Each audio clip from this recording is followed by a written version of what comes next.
A very good evening to all my dear students. I welcome all of you in the 10+1 history classes. We are doing chapter 1 from the beginning of time, unit 1, early societies.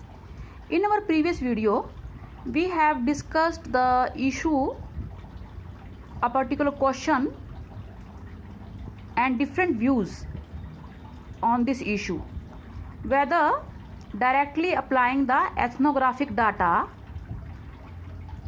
on the hunter gatherers living in the past, जो अतीत के जो शिकारी संग्रहक जो समाज थे, क्या उन पर हम वर्तमान का जो हमारे पास एथनोग्राफिक डाटा है उसको हम अप्लाई कर सकते हैं। यानी कि वर्तमान में जो हंटर गैदरर सोसाइटीज़ रह रही हैं, जो उनका लाइफ स्टाइल है, उसको स्टडी करके क्या पास्ट में जो हंटर गैदरर्स थे मिलियन ऑफ ईयर्स अगो, उनकी लाइफ को समझा जा सकता है।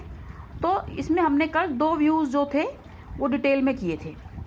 अब उन व्यूज़ के अलावा और फर्दर जो प्रॉब्लम्स आती हैं इस अप्रोच में वो क्या है कि another problem is that there is tremendous variation among living hunter gatherer society. Living मतलब प्रेजेंट, जो प्रेजेंट के जो रह रहे हैं शिकारी संग्रहक समाज, उनमें भी आपस में जो हैं ट्रीमेंडस डिफरेंसेस, बहुत भारी मात्रा में अंतर हैं। अलग अलग जगह की जो हंटर गैदरर सोसाइटी हैं उनका जीवन यापन का तरीका, लाइवलीहुड का तरीका वो बहुत अलग अलग है। जो कालाहारी के हैं वो बहुत अलग हैं, जो अंडमान निकोबार के हैं वो बहुत अलग हैं। तो there is tremendous difference in the living hunter gatherer societies. There are conflicting data on many issues. बहुत सारे मुद्दों पर विरोधाभासी डाटा मिला है।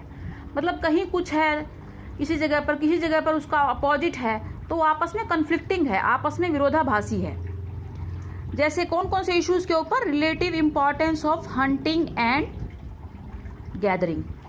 कई जगहों पर हंटिंग को इंपॉर्टेंस दी जाती है, कई जगहों पर गैदरिंग, फ्रूट्स, नट्स, भोजन इकट्ठा करने को इंपॉर्टेंस दी जाती है। कहीं शिकार को प्राथमिकता दी जा रही है, हंटिंग को प्रेफरेंस दी जा रही है। कहीं गैदरिंग को, आप फल फूल इकट्ठे करो अपने जीवन यापन के लिए। ग्रुप साइज और उनकी जो सोसाइटी का जो साइज है वो कहीं जगह इनका ग्रुप बड़ा है, कहीं जगह इनका ग्रुप छोटा है। और the movement from place to place.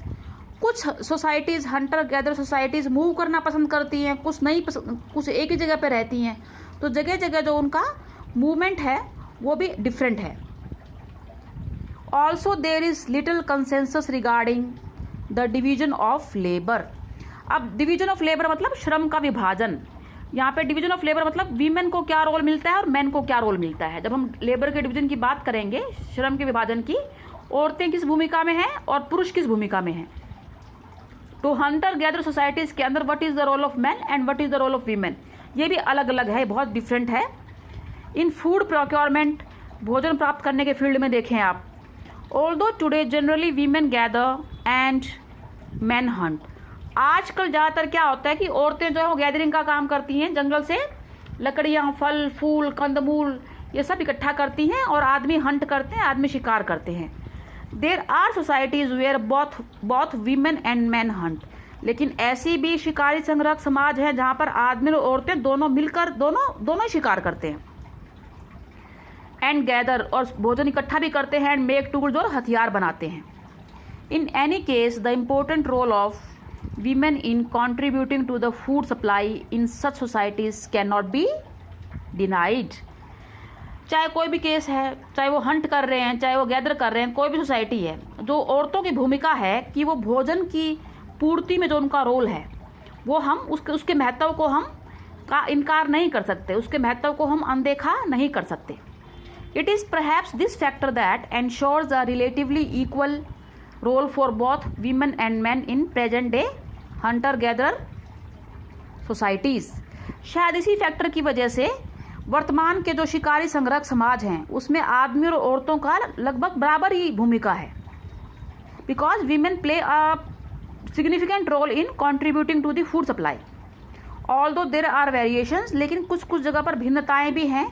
While this may be the case today, it is difficult to make any such inferences for the past.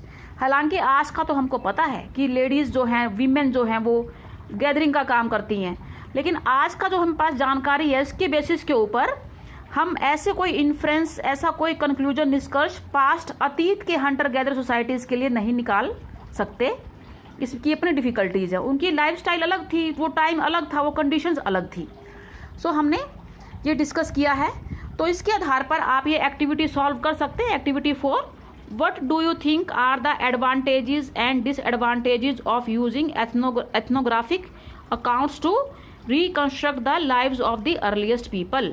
जो एथनोग्राफिक अकाउंट मैंने ऊपर बताया था आपको कि कंटेम्प्रेरी एथनिक ग्रुप्स की स्टडी का जो डाटा है वो अगर पास्ट वाले एथनिक ग्रुप्स पर लगाएं, हम पास्ट की सोसाइटीज़, हंटर गैदर सोसाइटीज़ पे लगाएं, तो उसमें क्या क्या डिफ़िकल्टीज सामने आती हैं वो हमने इस पूरे टॉपिक के अंदर सारे व्यूज़ डिस्कस किए हैं, सारी प्रॉब्लम डिस्कस की हैं।